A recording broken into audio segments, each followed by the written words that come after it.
Hi, good morning.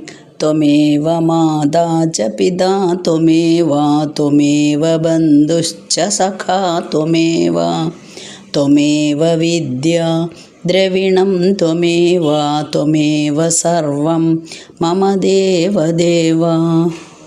Shrimad Bhagavad Gita 10-ാം അധ്യായം വിഭൂതിയോഗം 11-ാമത്തെ ശ്ലോകമാണ് ചൊല്ലുന്നത്. തേഷമേവാനുകമ്പാർത്ഥം അഹം അജ്ഞാനജം തമ നാശയാമ്യാത്മഭാവസ്ഥോ ജ്ഞാനദീപേന ഭാസ്വത.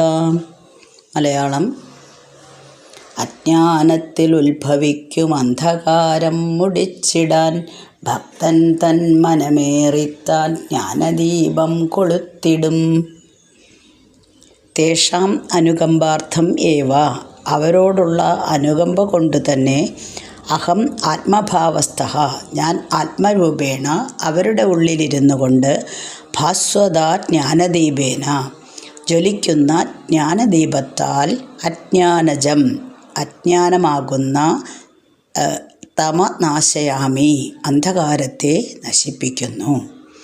കഴിഞ്ഞ ശ്ലോകത്തിൽ നമ്മൾ പറഞ്ഞു, മനസ്സിനെ നിശ്ചലമാക്കി ഇന്ദ്രിയങ്ങളൊക്കെ അടക്കി ബുദ്ധിയിലുള്ള മറ നീക്കം ചെയ്യുമ്പോൾ സാധകന് ബുദ്ധിയോഗത്തിൻ്റെ ഒരു സാഫല്യം കൈവരുന്നു എന്ന് പറഞ്ഞു. അവരോടുള്ള അനുകമ്പ കൊണ്ട്, അതായത് തന്നിൽ ഭഗവാനിൽ മാത്രം മനസ്സുറപ്പിച്ച് ആത്മസാക്ഷാത്കാരത്തിന് വേണ്ടി പരിശ്രമിക്കുന്ന യോഗികൾ, അവർക്ക് ഞാൻ ആത്മരൂപേണ അവരുടെ ഉള്ളിലിരുന്നു കൊണ്ട് തന്നെ ഞാനവരെ രക്ഷിക്കും, അതായത് ഞാനവരെ സഹായിക്കും. കഴിഞ്ഞ ശ്ലോകത്തിൽ നമ്മൾ പറഞ്ഞു, ഭഗവാൻ നമ്മളെ ഹെൽപ്പ് ചെയ്യാനായിട്ട് ഇരിക്കുകയാണ്. അപ്പോൾ അവരെ ഞാൻ എന്താ ചെയ്യുന്നത്? അവരുടെ മനസ്സിലുള്ള ജ്ഞാനദീപത്താൽ അജ്ഞാനജന്യമായ അന്ധകാരത്തെ നശിപ്പിക്കുന്നു. മനസ്സിലുള്ള മറ മുഴുവൻ നീക്കി അവിടെ വെളിച്ചം വരുത്തുന്നതിന്, അതായത് അവർക്ക് ഉൾക്കാഴ്ച, അവർക്ക് ഈ ആത്മസാക്ഷാത്കാരത്തിലേക്ക് അടുക്കാനുള്ള ആ പ്രകാശം ഞാൻ മെല്ലെ അവർക്ക് നൽകുന്നതാണ്. അവരുടെ അന്ധകാരത്തെ നീക്കണം, അതിന് അവർ ശ്രമിക്കണം. ഞാനും നീക്കി തുടങ്ങിക്കഴിഞ്ഞാൽ എനിക്ക് മനസ്സിലാവും അവരിതിന് അർഹരാണ്, ഈ പരമപദം പ്രാപിക്കാൻ ഇവർ അർഹരാണ് എന്ന് മനസ്സിലാക്കി കഴിഞ്ഞാൽ ഞാൻ അവരെ ആ വഴിയിലേക്ക് നയിച്ചു കൊള്ളാം. അതാണ് ഭഗവാൻ കൊടുക്കുന്ന ഉറപ്പ്. അപ്പോൾ നമ്മൾക്കും ഒരു സാധനം, എന്തെങ്കിലും സാധനങ്ങളൊക്കെ, ബാഹ്യവസ്തുക്കളൊക്കെ കാണണമെങ്കിൽ അനുകൂലമായിട്ടുള്ളൊരു സാഹചര്യം വേണമല്ലേ. അതായത് ഒരു മേശപ്പുറത്തൊരു ബുക്ക് ഇരിക്കുന്നുണ്ട്, കുരാക്കുരിയിട്ടാണ്, മേശ എവിടെയാണെന്നറിയില്ല, ബുക്ക് എവിടെയാണെന്നറിയില്ല. അപ്പോൾ അവിടെ അനുകൂല സാഹചര്യം എന്താണ്? വെളിച്ചമാണ്. ആ വെളിച്ചം അവിടെ വന്നു കഴിഞ്ഞാൽ നമ്മൾക്ക് ആ ബുക്ക് അവിടെ കാണാനായിട്ട് സാധിക്കാം. ഇനി ഒരു ശബ്ദം നമുക്ക് കേൾക്കണമെങ്കിൽ അത് പലതരം ഫ്രീക്വൻസികളുണ്ടല്ലോ ശബ്ദത്തിന്. വളരെ മെല്ലെ, വളരെ ചുണ്ടിൻ്റെ താഴെ പറയാമെന്ന് നമ്മൾ പറയില്ലേ, അങ്ങനെ ഒരാൾ സംസാരിച്ചാൽ നമ്മൾക്ക് കേൾക്കാൻ പറ്റില്ല. കുറച്ചുറക്കെ നമ്മൾക്ക് കേൾക്കത്തക്ക വിധത്തിൽ പറഞ്ഞാൽ മാത്രമേ ആ ശബ്ദം നമ്മളുടെ ചെവികളിൽ എത്തുന്നുള്ളൂ. അപ്പോൾ അവിടെ അതാണ് അനുകൂലമായിട്ടുള്ള ഘടകം. അപ്പോൾ നമ്മളുടെ കണ്ണ് ഇതുപോലെ നമ്മൾ ഇരുട്ടത്ത് തപ്പി തടയുന്ന പോലെയാണ് ഇപ്പം നമ്മുടെ സ്ഥിതി. ആരെങ്കിലും വിളക്ക് അവിടെ കത്തിക്കാനുണ്ടെങ്കിൽ എളുപ്പമായി. അപ്പോൾ ആ വെളിച്ചം കൊണ്ടാണ് എനിക്ക് താക്കോല് കിട്ടിയത് എന്ന് പറയാം. പക്ഷേ ആ വെളിച്ചമാണ് താക്കോലിനെ സൃഷ്ടിച്ചത് എന്ന് പറഞ്ഞാൽ അത് തെറ്റുമാണ്. അതേപോലെ തന്നെ നമ്മുടെ ആത്മദർശനമാണ് നമ്മുടെ ഉദ്ദേശം. അതിന് തടസ്സം നിൽക്കുന്നത് മായ കൊണ്ടുള്ള ഈ മറയാണ്. ആ മറയെ മാറ്റിത്തരാം. ആത്മാവിനെ മറയ്ക്കുന്ന നമ്മളുടെ മനസ്സിലെ ഈ മറയെ തീർച്ചയായിട്ടും ഒഴിവാക്കി തരും ഭഗവാൻ എന്നാണ് പറഞ്ഞത്. അപ്പോൾ അവിടെ ആത്മാവ് അവിടെ തന്നെ ഉണ്ട്, പക്ഷെ നമ്മൾക്ക് കാണാൻ പറ്റുന്നില്ല എന്ന് മാത്രമേ ഉള്ളൂ. അപ്പോൾ ബുദ്ധിയോഗം ലഭിക്കുകയാണെങ്കിൽ ഈ സാധകൻ പരമാത്മാവുമായിട്ട് കൂടുതൽ അടുത്തേക്ക് എത്തുന്നു, അതിലേക്ക് തന്നെ എത്തിച്ചേരുകയും ചെയ്യുന്നു. അപ്പോൾ അഹം എന്നുള്ള ബോധം എപ്പോഴും നമ്മുടെ കയ്യിൽ കുറച്ചുണ്ടാവും. എന്നാലും ഒരു സാധകൻ ഒരു സവികൽപ്പ സമാധിയിൽ നിന്ന് നിർവികൽപ്പ സമാധിയിലേക്ക് നയിക്കപ്പെടുകയാണ് ചെയ്യുന്നത്. അതാരുടെ ശ്രമം കൊണ്ടാണ്? സാധകൻ്റെ ശ്രമമുണ്ടെങ്കിലും കൈ പിടിക്കാൻ ഒരാൾ വേണമല്ലോ, അല്ലെങ്കിൽ അതിലേക്ക് എത്തിക്കാൻ ഒരാൾ വേണം. അത് ഭഗവാനാണ് ചെയ്യുന്നത്. അപ്പോൾ ജീവൻ്റെയും പരമാത്മാവിൻ്റെയും ഇടയ്ക്ക് ഒരു മൂടൽമഞ്ഞാണ്. ആ മൂടൽമഞ്ഞ് കുറയുമ്പോൾ വെളിച്ചം, സൂര്യൻ വന്നു കഴിഞ്ഞാൽ മഞ്ഞ് കുറച്ച് കുറയുമല്ലേ, അതേപോലെ ആ മൂടൽമഞ്ഞ് കുറയുമ്പോൾ അപ്പോൾ നമ്മൾക്ക് കുറച്ച് ഭാഗികമായിട്ട് ആത്മദർശനം കിട്ടിത്തുടങ്ങും. ഇനി അത് മുഴുവനായിട്ടും നീങ്ങുമ്പോഴോ, സൂര്യൻ ഉദിച്ചുയർന്നു കഴിഞ്ഞാൽ മുഴുവനായിട്ടും മഞ്ഞ് നീങ്ങിപ്പോകുന്നു. അപ്പോൾ നമുക്ക് ഈ പരമാത്മാവിൻ്റെ പൂർണ്ണദർശനം സാധിക്കുകയും ചെയ്യുന്നു. അപ്പം ഈ പ്രവൃത്തി ചെയ്തു തരുന്നതാരാണ്? നമ്മുടെ മനസ്സിലെ അജ്ഞാന തമസ് നീങ്ങുമ്പോഴാണല്ലോ ആത്മസാക്ഷാത്കാരം ലഭിക്കുന്നത്. ആ കൃത്യം നിർവഹിക്കുന്നത് ഭക്തന്മാരുടെ തന്നെ ഹൃദയത്തിലിരിക്കുന്ന ഭഗവാൻ തന്നെയാണ്. അതായത് നമ്മളോട് തന്നെ ചെയ്യുന്ന ഒരു കാര്യമാണ്. നമ്മളത് സമ്മതിക്കുക മാത്രമേ വേണ്ടൂ.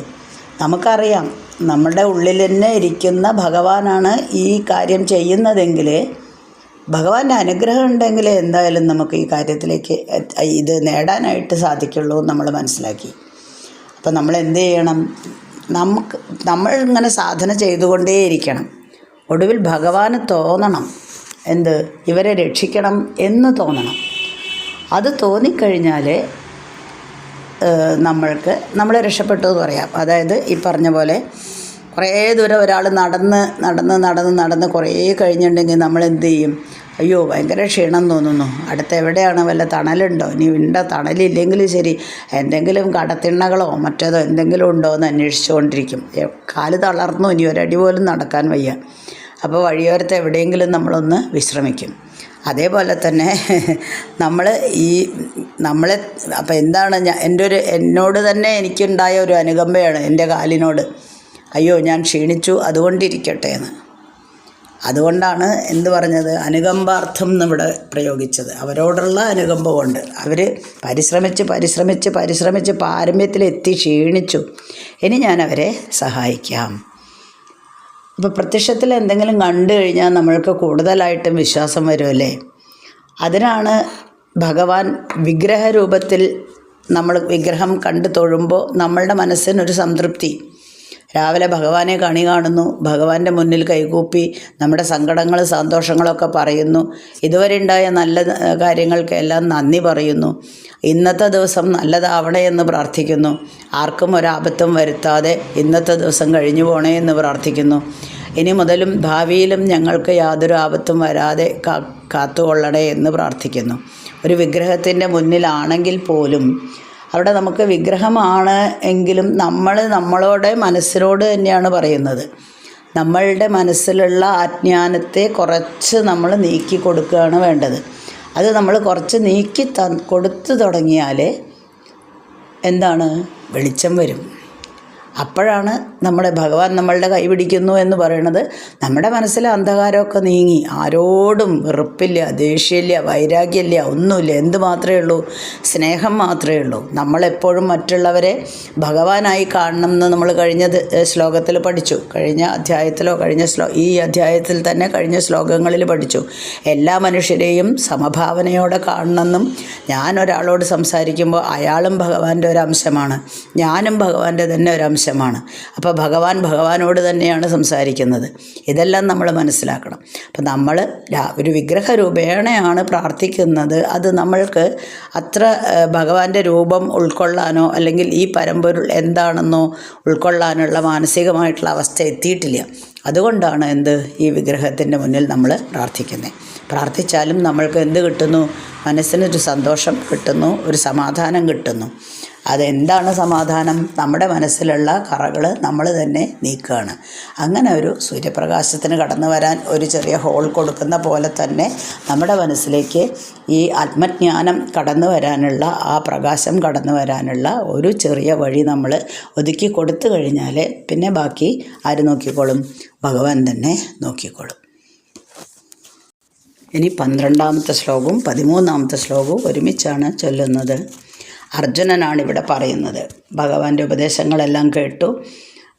ഏകദേശം എല്ലാ കാര്യങ്ങളും ഭഗവാന്റെ എല്ലാ കാര്യങ്ങളും എന്താണ് ഈ പരമ്പൊരുൾ അല്ലെങ്കിൽ എന്താണ് ഭഗവാൻ, ഇത്ര നേരം ഒരു സുഹൃത്തായിട്ടാണ് കണ്ടത്. പക്ഷെ അതൊന്നും അല്ല എന്ന് അർജുനന് കുറച്ച് മനസ്സിലായി. എന്നാലും കേൾക്കാനുള്ള അമിതമായ ജിജ്ഞാസയുണ്ട്.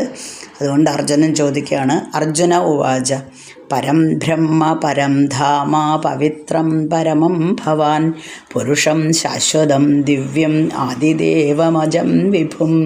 12ാമത്തെ ശ്ലോകമാണ് ചൊല്ലിയത്. മലയാളം.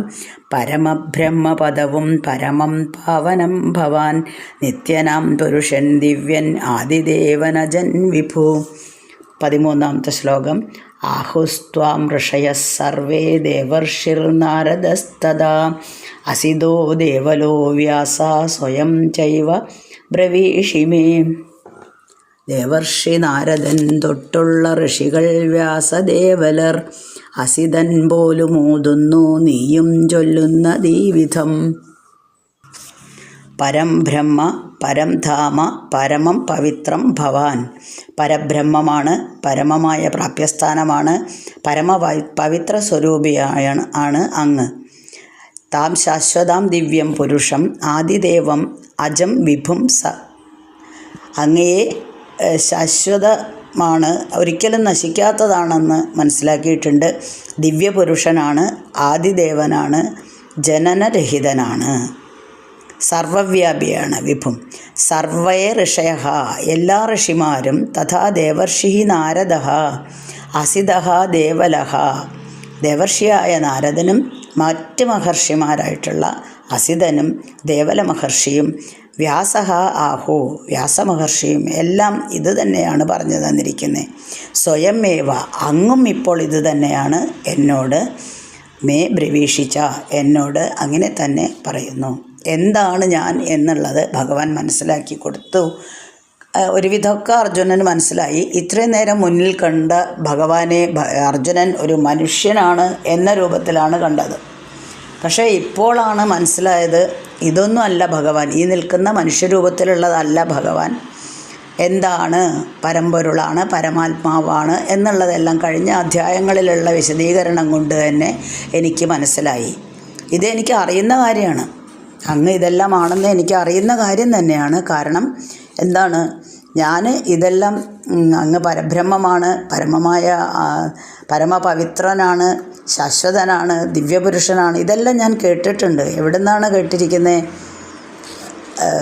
എല്ലാ ഋഷിമാരും, നാരദ മഹർഷിയും അസിത മഹർഷിയും ദേവല മഹർഷിയും വ്യാസമഹർഷിയും ഇവരെല്ലാം തന്നെ പണ്ട് എനിക്ക് പറഞ്ഞു തന്നിട്ടുണ്ട്. ഈ കാര്യങ്ങൾ പല സമയത്തായിട്ട് ഞാനിത് മനസ്സിലാക്കിയിട്ടുണ്ട്, അവരിൽ നിന്നെല്ലാം മനസ്സിലാക്കിയിട്ടുണ്ട്. ഇപ്പോൾ അങ്ങും അതുതന്നെയാണ് പറയുന്നത്. അതുകൊണ്ട് അങ്ങ് സാധാരണ ഒരു മനുഷ്യനല്ല എന്ന് എനിക്ക് മനസ്സിലായി. പക്ഷേ കുറച്ചും കൂടെ അറിയണം. എന്താണ് അറിയേണ്ടത്? അതായത് അങ്ങയ്ക്ക് ഈ കാര്യങ്ങളെല്ലാം എങ്ങനെ സാധിച്ചു കൊടുക്കാൻ സാധിക്കുന്നു. അതായത് ഇപ്പോൾ എന്തൊക്കെയാണ് ഭക്തന്മാർക്ക് ചെയ്തു കൊടുക്കുന്നത് എല്ലാം പറഞ്ഞു കഴിഞ്ഞു. അപ്പോൾ അതൊന്നും കൂടെ തെളിഞ്ഞ് കാണണമെന്ന് എനിക്ക് ആഗ്രഹമുണ്ട്. മറ്റുള്ള ഋഷിമാർ പറഞ്ഞ വാക്കുകൾ ഞാൻ അത്ര മോശമായിട്ട് അല്ലെങ്കിൽ മൈൻഡ് ചെയ്യാതിരിക്കുന്നില്ല. ഇവിടെ അർജുനന് അത്ഭുതം കൂടിക്കൂടി വരികയാണ്. അവർ പണ്ട് പറഞ്ഞു തന്ന അതേ കാര്യം തന്നെ ഇപ്പോൾ ഭഗവാനും പറയുന്നു. സ്വയമേവ ബ്രവീഷിമേ എന്നാണ്. അത്ഭുതമാണ് അവിടെ. കാരണം ഈ ഋഷിമാരെന്നൊക്കെ പറയണത് അർജുനൻ്റെ സമകാലികനാണ്, അവരുടെ കാലത്ത് തന്നെ ജീവിച്ചിരുന്നവരാണ്. ശ്രീകൃഷ്ണനും അതെ, ശ്രീകൃഷ്ണൻ തൻ്റെ ചങ്ങാതിയാണ്, ബന്ധുവാണ്. ഇദ്ദേഹം എങ്ങനെയാണ് ശാശ്വതനാവുന്നത്, അജനാവുന്നത്? ഇതാണ് മനസ്സിലാവാത്ത പ്രശ്നം. അതെന്താ കാരണം? അർജുനൻ ഇത്രയും നേരം ഭഗവാനെ നോക്കുന്നത് മുഴുവൻ ഭൗതികമായിട്ടുള്ള ദൃഷ്ടി കൊണ്ടാണ്. ഭഗവാനെ മനുഷ്യരൂപത്തിൽ ഭഗവാന്റെ ഭൗതിക ശരീരമാണ് കാണുന്നത്, തേരാളിയായിട്ട് നിൽക്കുന്നത്. അപ്പോൾ താൻ പരമാത്മാവാണ് എന്ന് ഭഗവാൻ ഇടയ്ക്കിടയ്ക്ക് ഭഗവത്ഗീതയിൽ പറയുന്നുണ്ട്. ഒരു നമ്മൾ നാരായണീയത്തിൽ കാണുന്ന പോലെ വസുദേവരുടെയും ദേവകിയുടെയും പുത്രനായിട്ടോ അല്ലെങ്കിൽ ഒരു ഗോപകുമാരനായിട്ടോ ഒന്നുമല്ല ഭഗവാൻ നിൽക്കുന്നത്. ഞാൻ ശ്രീകൃഷ്ണ പരമാത്മാവാണ്, ഇതാണ് ഗീതയിലെ ആചാര്യൻ. അപ്പം ചങ്ങാതിയും ബന്ധുവും ഒക്കെയാണ്. അങ്ങനെ ആവുമ്പോൾ അങ്ങനെ കരുതിയത് കൊണ്ട്, ഇത്രയും നേരം ഭഗവാനെ അങ്ങനെ കരുതിയത് കൊണ്ട് അങ്ങയുടെ പരമാത്മഭാവത്തെ ഗ്രഹിക്കുവാൻ എനിക്ക് അത്ര കഴിഞ്ഞില്ല. അവിടെയാണ് എനിക്ക് എന്ത് വന്നത്? ആശയക്കുഴപ്പം വന്നത്. ഞാൻ നോക്കുമ്പോൾ അങ്ങ് എൻ്റെ മുന്നിൽ നിൽക്കുന്ന ഒരു മനുഷ്യനാണ്, എന്നേക്കാൾ വിവരമുള്ള, എന്നേക്കാൾ ജ്ഞാനമുള്ള ഒരു മനുഷ്യൻ മനുഷ്യരൂപേണ കണ്ടതുകൊണ്ടാണ് പ്രശ്നം. കുഴപ്പമില്ല. അടുത്ത ശ്ലോകത്തിൽ ഇതിനുള്ള വ്യക്തമായിട്ടുള്ള അടുത്ത ശ്ലോകങ്ങളിൽ ഒന്നും കൂടെ ഭഗവാൻ ഈ സംശയം മാറ്റി കൊടുക്കണമല്ലോ. സംശയം വരുമ്പോൾ ടീച്ചർ ഹെൽപ്പ് ചെയ്യുന്ന പോലെ അത് ഞാൻ മാറ്റിത്തരാം എന്നുള്ള രൂപത്തിൽ. അപ്പോൾ അർജുനനാണ് ഇവിടെ ചോദിച്ചത്. അങ്ങ് ഇതെല്ലാമാണെന്ന് എനിക്കറിയാം, ഞാനിത് കേട്ടിട്ടുമുണ്ട്. അവർ പറഞ്ഞപ്പോൾ ഞാൻ നിസ്സാര വിലയ്ക്ക് എടുത്തിട്ടൊന്നുമില്ല. അത് ഞാൻ അപ്പം തന്നെ മനസ്സിലാക്കി. ഇപ്പം അങ്ങും അത് തന്നെ പറയുന്നു. എന്നോട് സ്വയം തന്നെ അങ്ങ് പറയുന്നു, ഞാൻ ഇങ്ങനെയൊക്കെയാണ്, എല്ലാ ചരാചരങ്ങളിലും നിലനിൽക്കുന്നു. പക്ഷേ അവരെ ജീവിക്കുമ്പോൾ, ഈ ലോകത്ത് ജീവിക്കുമ്പോൾ എന്നെ ബാധിക്കുന്നില്ല. മനസ്സിലെ അജ്ഞത നീക്കുമ്പോൾ ഞാൻ അവരെ പരമതത്വം അല്ലെങ്കിൽ പരമാത്മാവ് എന്ന സ്ഥാനത്തിലേക്ക് എത്തിക്കുന്നു. ഇതെല്ലാം ഭഗവാൻ തന്നെ സ്വന്തമായിട്ട് പറയുന്നു. അപ്പോൾ ഒരു മനുഷ്യനായിട്ടുള്ള അങ്ങക്ക് ഇതെല്ലാം സാധ്യമാണോ എന്നതാണ് എൻ്റെ സംശയം. അപ്പോൾ അർജുനൻ്റെ മനോഭാവം ഇങ്ങനെ തന്നെയാണ് എന്നുള്ളതാണ് 14ാമത്തെ ശ്ലോകത്തിൽ വിവരിക്കുന്നത്. അത് നമുക്ക് അടുത്ത ദിവസം കാണാം. ഓക്കെ. അസ്മിൻ പരാത്മന്നനുപാത്മകൽപ്പേ ത്വമിത്തമുത്ഥാപിത പത്മയോനി അനന്തഭൂമാ മമ രോഗരാശിം നിരുന്ധിവാദാലയ വാസവിഷ്ണു.